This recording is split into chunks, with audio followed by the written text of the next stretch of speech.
Look, if you've ever read the Old Testament parts of the Bible, you've likely come across some sections that include violence committed by God's people, the people of Israel, in the name of God.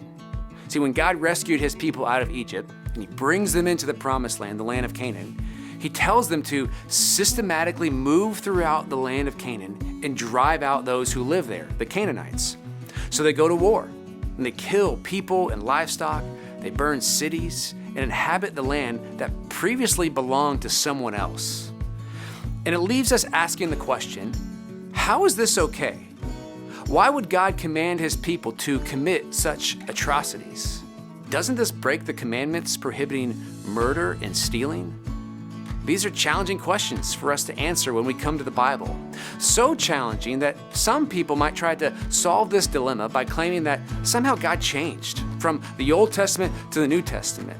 That the Old Testament God is angry and violent and wrathful, and the New Testament God is kind and loving and gracious.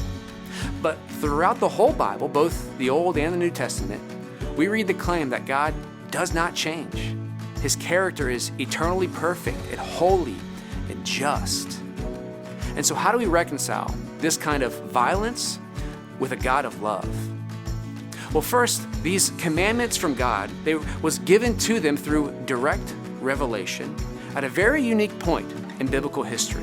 There are other points in Scripture where this sort of violence was not commanded by God by direct revelation, and it was seen as sinful and evil. And this also means that for us today, the idea of engaging in holy war is equally sinful and evil. So God spoke to Israel for this unique purpose and unique time. Second, when God commanded the people of Israel to drive out the inhabitants of Canaan so they could dwell there, he wasn't just giving his people land, he was also exacting judgment on the Canaanites for their sin against him. Right? They weren't innocent. In fact, we read in the Bible and in other ancient historical documents that those who lived in the land of Canaan at this time were involved in a number of abhorrent behaviors, including worshiping idols through human sacrifice, even children. So God driving out the Canaanites was partly an act of judgment upon them by a just God.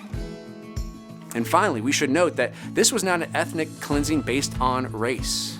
It had everything to do with worshiping God.